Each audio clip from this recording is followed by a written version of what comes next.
एक बहुत बड़ा चोर था। उसने अपनी पूरी जिंदगी चोरियां ही की थी, लेकिन वो कभी भी पकड़ा नहीं गया। सारी दुनिया जानती थी कि वह चोर है। उसके चोर होने की खबर सम्राट तक को थी। सम्राट ने तो उसे एक बार दरबार में बुलाकर सम्मानित भी किया था कि तू अद्भुत आदमी है, दुनिया जानती है, हम भी जानते हैं कि तू चोर है। तूने कभी अपनी असलियत छुपाई भी नहीं और चोरी करते हुए तू कभी पकड़ में आया नहीं। तेरी कला अद्भुत है। बरसों बीत जाने के बाद जब वह चोर बूढ़ा हो गया तो उसके बेटे ने कहा, अब मुझे भी अपनी कला सिखा दो। मौत का क्या भरोसा, वो कभी भी आ सकती है। तो बूढ़े बाप ने कहा, ठीक है, अगर तू ये कला सीखना चाहता है तो मैं तुझे सिखा दूंगा, बस तू कल रात मेरे साथ चल। वह बूढ़ा चोर अपने साथ अगले दिन लड़के को लेकर गया।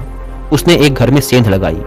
लड़का खड़ा खड़ा सब देख रहा था। बूढ़ा चोर ऐसे सेंध लगा रहा था, इतनी तन्मयता से कि जैसे कोई चित्रकार चित्र बना रहा हो, कोई मूर्तिकार मूर्ति बना रहा हो, कोई भक्त मंदिर में पूजा कर रहा हो। ऐसी एकाग्रता, ऐसी तन्मयता, ऐसा लीन कि जैसे इससे कम में काम ही नहीं चलेगा। वह मास्टर चोर था। वह कोई साधारण चोर नहीं था, बल्कि सैकड़ों चोरों का गुरु था। लड़का खड़ा खड़ा कांप रहा था। ठंड का मौसम नहीं था, लेकिन डर के मारे उसे कपकपी छूट रही थी। वह चारों तरफ चौंक चौंक कर देख रहा था, लेकिन बाप अपने काम में मग्न था। उसने एक बार भी आंख उठाकर इधर उधर नहीं देखा। जब चोरी की सेंध तैयार हो गई तो बाप बेटे को लेकर अंदर गया। बेटे के तो हाथ पैर कांप रहे थे, सांस फूल रही थी। ऐसी घबराहट उसे आज से पहले कभी नहीं हुई थी, लेकिन बाप तो ऐसे चल रहा था जैसे ये उसका अपना घर हो। वह बेटे को लेकर अंदर गया। उसने कई दरवाजों के ताले तोड़े, फिर उसने कपड़े की एक बहुत बड़ी अलमारी का ताला तोड़ा और बेटे से कहा, तू इसके अंदर जा। बेटा अलमारी के अंदर गया। अंदर हीरे जवाहरात जड़ित बेशकीमती वस्त्र थे। जैसे ही बेटा अलमारी के अंदर गया, बाप ने अलमारी का ताला लगाकर चाबी अपने जेब में रख ली। लड़का अंदर फंस गया, पर बाप कमरे से बाहर गया और दरवाजे के पास जाकर जोर से चिल्लाया, चोर चोर, और सेंध से निकलकर अपने घर चला गया। घर के सभी लोग जाग गए, पड़ोसी भी जाग गए। अलमारी में बंद लड़के ने तो अपना सिर पीट लिया कि यह क्या सिखाना हुआ, मारे गए। बाप ने तो निकलने का कोई उपाय ही नहीं छोड़ा, ताला लगा दिया और चाबी भी साथ ले गया। पूरे घर में लोग घूम रहे थे। सेंध लग गई थी और लोग पैरों के निशान देख रहे थे। नौकरानी ढूंढते हुए उस जगह पर आई जहां अलमारी में चोर बंद था। लड़के को कुछ भी नहीं सूझ रहा था कि क्या करें। बुद्धि बिल्कुल बेकाम हो गई, लेकिन जहां बुद्धि बेकाम हो जाती है वहां भीतर की आंतरिक चेतना जागती है।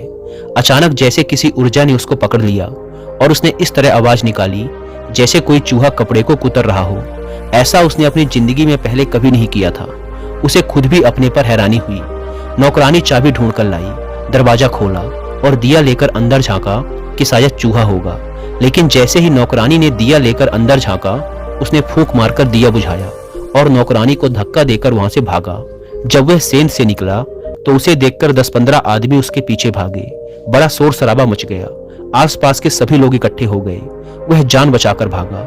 ऐसा वह आज से पहले कभी भागा नहीं था।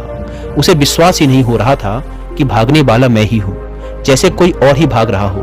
भागते हुए वह एक कुएं के पास पहुंचा और वहीं पड़े एक बड़े से पत्थर को उठाकर कुएं में पटका। उसे यह भी नहीं पता था कि यह मैं क्या कर रहा हूँ, जैसे कोई और ही करवा रहा है। जैसे ही पत्थर कुएं में गिरा, उसकी आवाज सुनकर सारी भीड़ कुएं के चारों ओर इकट्ठी हो गई। सबको लगा कि चोर का पैर फिसला और वह कुएं में गिर गया है। लेकिन तब चोर झाड़ी के पीछे सांस रोककर खड़ा था। मौका मिलते ही वह दबे पांव वहां से निकलकर घर चला गया। उसने मन ही मन खुद से कहा, आज इस बाप को ठीक करना ही पड़ेगा। यह कैसा सिखाना हुआ। वह दरवाजे को धक्का देता हुआ अंदर गया। वहां बिस्तर पर बाप कम्बल ओढ़े आराम से सो रहा था। उसने झटके से कम्बल खींचा और कहा, यह क्या है, आप क्या मुझे मार डालना चाहते हैं? बाप ने कहा, तू आ गया, अब बाकी की कहानी सुबह सुन लेंगे। पर तू सीख गया, अब सिखाने की कोई जरूरत ना रही। बेटे ने कहा, अरे कुछ तो कहो, अरे कुछ तो पूछो मेरा हाल, क्योंकि अब मैं रात भर सो ना पाऊंगा। फिर बेटे ने सारी कहानी सुनाई कि मेरे साथ ऐसा ऐसा हुआ। तो बाप ने हंसकर कहा कि बस तुझे कला आ गई। यह कला सिखाई नहीं जा सकती, लेकिन आखिर तू मेरा ही बेटा है, मेरा ही खून तेरी रगों में दौड़ता है। बस अब काम हो गया, तुझे चोरी की कला का राज मिल गया।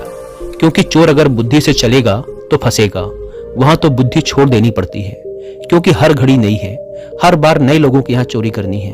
हर मकान नए ढंग का है। पुराना अनुभव कुछ काम नहीं आता। वहां तो बुद्धि से चले कि परेशानी में पड़ जाओगे। वहां तो हर पल जागरूक रहना पड़ता है, सजग रहना पड़ता है। वहां तो अंतस चेतना से चलना पड़ता है।